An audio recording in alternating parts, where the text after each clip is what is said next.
Hi, afternoon. How are you all? What have you all been up to? Let's just pop you in this. My little tripod. Just about there.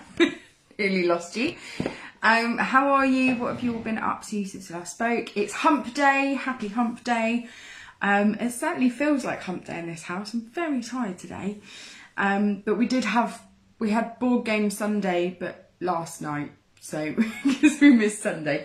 The board game Tuesday, and we played a movie board game, which was great, but then we were up quite late chatting, so that's probably why I'm tired today.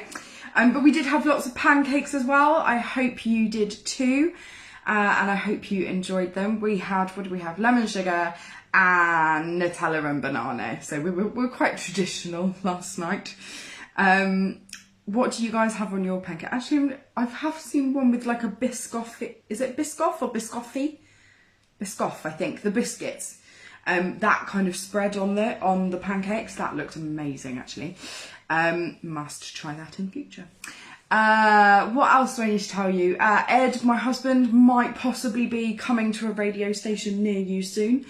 And running his own radio show, which is very exciting. Although if you knew his taste in music, you might think, yeah, maybe. So we'll see what he comes up with. Let's get you guys up here as well so I can see you. So do comment if you're watching, say hi. We're carrying on with watercolours today.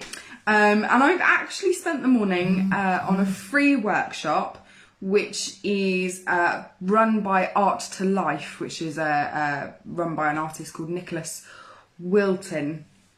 And he talked all about the principle of design today.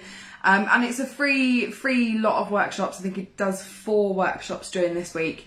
And they're all available on video to watch until like the end of Feb. So sign up to it. Sign up to the free workshop. Art 2, like 2 is in the number. Art to Life. If I remember, I'll pop a link in the comments below. It was fascinating, actually, learning all about relearning and reminding myself about design and what design means and how you can make your artwork look exciting and interesting and different. Yeah, really, really good to remind yourself of those kind of principles of art and design. And I've got my last half-term workshop tomorrow, which I'm very excited about, tomorrow afternoon, which is all about abstract art. So lots of cutting and ripping and sticking, and yeah, it's going to be great. It's going to be good fun. So today, watercolours. We are going to be painting a shell, and I must make sure I've got my hairdryer. So I've got my hairdryer just so that I can dry off one layer. So we're going to add some different marks over the top of it. Like we did with yesterday's one. And is that all I need to tell you? Yes, I think so. So I'm going to be trying to use as little water as possible today, only in the interest of drying so that you guys can actually get to see the finished product. So I'm just going to draw one shell. I'm going to go portrait with my piece of paper today. I've got my watercolour paper. I have to show you my new water jar, which is probably back to front for you guys, isn't it? It's apple date walnut chutney by Stuck in a Pickle, who's a local supplier. And I've only just finished it. I bought this for Christmas. And I'm rather liking the stylishness of my water jar. So I must give them a shout and let them know. Right, so I'm going to drop you guys down so we can start with the shell. And I'm going to do one of the, don't ask me what it's particularly called or the shape's called, but one of those shells that comes up and then twists at the top. Looks a little bit like an ice cream top. We're going to paint one of those. So we're going to leave a few gaps here and there while we're painting, just to try and get the shape of it. What else do I need to tell you? And I'm going to go with yellow and maybe a little bit of pink in there. But with you guys, like, experiment with your own colours. So if you're following this now or later on, you might want to put your own colours in. That's absolutely fine. You can experiment that. It's not a problem. So I'm going to drop you guys down and we'll get started. So if I can actually move there we go. Move my tripod. Right, so hopefully you should be able to see everything. So I'm going to start with quite a warm yellow. And the reason I'm going for a warm yellow is because I'm going to put the pink with it. So I'm going to go for this one here. So because I'm putting the pink with it, I don't want it to be too lemony, limey sort of yellow, because otherwise that'll be too striking. So I'm just going to start at the top here, and I'm almost going to use the yellow to paint my, I'm going to come around here a bit to paint in the shape. So can you see that I'm kind of using that as my outline? And the reason I'm doing it this way is so that you can see straight off, because I probably wouldn't normally do it that way. I would normally just paint as I go. But I'm doing it this way so that you can see the shape of what we're creating. I might bring that out a bit more. There we go. Because sometimes it can be hard to work out what I'm painting on it. So I might put another one there. And I'm just going to bring this down to a nice little point. And then I might just make this go round a little bit more. There we go, I'm happy with that shape now. So because I know I'm using that as a base colour, I don't feel so bad about using it as an outline. There we go. So I'm just going to use the water to spread the pigment that I've just put on there around a little bit more. So again, trying not to, I'm spreading this water quite fast, so I'm trying not to use too much of it. There we go. That's that bit there. And again up the top here, and where you've got that hard edge, you can see that as I just agitate it just slightly with my brush, that colour does start to move. You don't get as harsh a line. Now you can see that I've left a little gap there, and I might just leave another one here as well. And the reason I'm leaving a gap is, one, so that it helps me see when I come to do a bit of an outline exactly where those lines are, but also that actually it just makes it more interesting. It just makes your painting more interesting to have those gaps. There we go. Where this has started to dry a little bit more, you might just need to agitate it a little bit more with your brush, which is what I'm doing there. Here we go. You start to get that colour really come up a little bit more. There we go. So what we're going to do is we're going to start dropping a nice little pink into it. So I'm going for quite a reddy pink, kind of a scarlety pink. And I'm literally just dropping it into where I want. Now this bit is dried a little bit more, which is fine, so it just won't spread as much, it'll be a little bit more vibrant. So if you get to that and you don't want that harsh line, you can just add a little bit of water along the edge there and it will start to seep in. Look at those colours together, I'm loving these colour combinations. Right, I'm going to go up to the top of that one, I think. I want to make that really pink, so I'm going to go right up to the edge and then let that seep into the yellow. And I might leave the top two quite yellow. I'm going to go along here. And again, go right to the edge if you want to kind of make that big and bubbled. I'll put a little bit in here as well. And I'm kind of letting the water do the work in terms of blending. Where it's a little bit dried too much, I'm just going to add a little bit more water in. I can rinse my brush completely and just put water over the yellow bit. You can see that it actually blends in really quite nicely. And again, you're just using the water to allow it to blend. And you can see that I'm getting the colour to go in the direction of the beautiful shell there as well, which is quite nice. And it just emphasises the direction that that shape is going in. The actual shape. Again, I'm just going to use a bit of water there just to make it not have such a hard edge. A little bit more pink in there, a bit more pigment.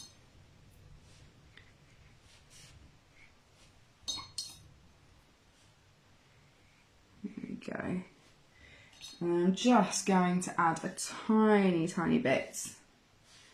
Try not to add too much to the top because I quite like it, the fact that actually it's a nice block of yellow.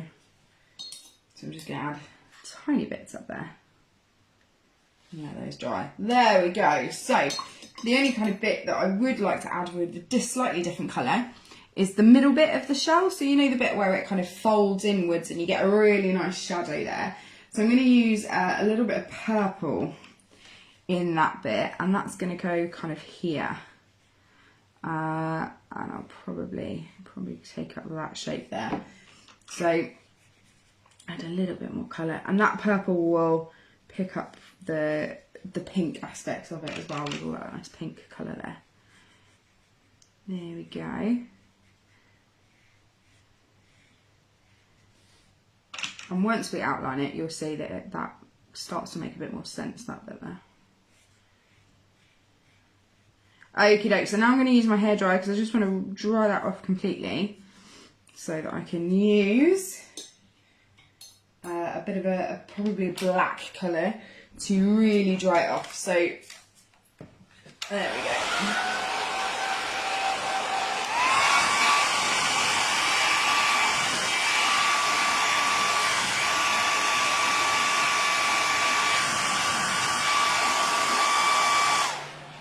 There we go, it's just those top, actually that dried pretty quickly. It's just those top two bits there that are just a little bit still wet. So I'm just going to dab at them a little bit and just take some of the pigment off as well, so that you get kind of still a nice outline.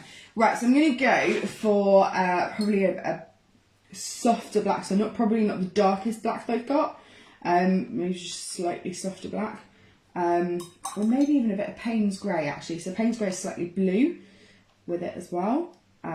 Which actually will complement the purple really, really nicely. So I'm just being careful that my paintbrush isn't too wet. You want a lot of pigment on there, and you want to use just the very, very, very tip of the brush. And so what we're going to do is start outlining. I've already gone too thick. I'm going to use a bit of tissue there. There we go. There we go, so I'm just going to use it almost as a kind of sketching tool. So I'm not too worried if it's looking a little bit scrappy. And I'm just bringing it round. I'm not even going the whole way round, I'm just sort of doing bits of it.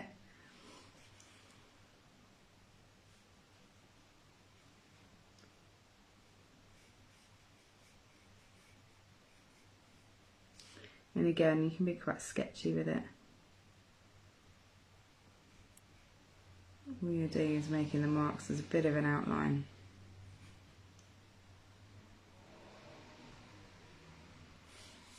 And then this bit here, this middle bit, you can really go to town with outlining that.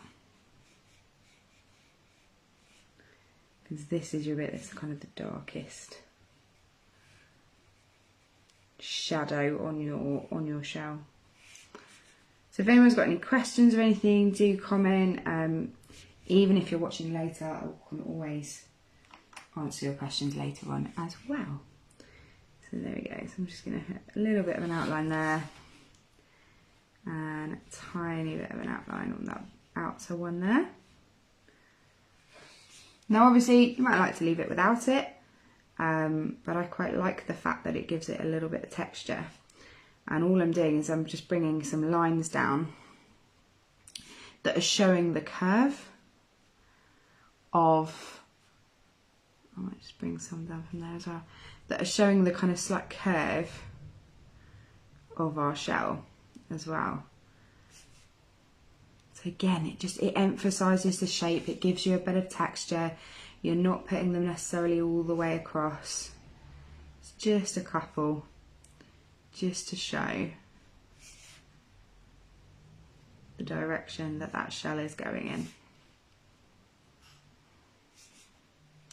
Now with this line here, I'm just going to soften it slightly and create a bit of shadow. So I'm just rinsing my brush and I'm just going to take a little bit of water to just soften the edge of that line and let it bleed into the purple a little bit there as well. Yeah, so it'll just be a little bit of a shadow for where the shell's curving inwards. And there you go, there you have it. So you can have a really experiment with lots of different colours. Doesn't have to be the colours I pick, I just quite like those together. You can use contrasting colours, you can use analogous colours that are kind of together in the colour wheel. It's entirely and utterly up to you. Now you could use a fine liner pen as well to go around this. That would also work. I quite like using the brush just because you get various different marks that you have less control over. But it's entirely up to you what marks you would like to use. So there you go, there you have it. One finished shell. I'll photograph this, pop it in the comments, and I will also put a link to Art to Life in the comments as well, because it really was absolutely fascinating with really helping you think about design and how your own pieces can look. So I'll link that below, some nice free workshops. Tomorrow, watercolours again. You'll need exactly the same thing: watercolour paints, watercolour paper, a water jar, although maybe not quite one as snazzy as mine, and a brush. And we're going to do a bit more of an urban structure tomorrow. So there you have it. See you later, guys. Tomorrow, 1 PM. Have a very good rest of your Wednesday. See you soon. Bye.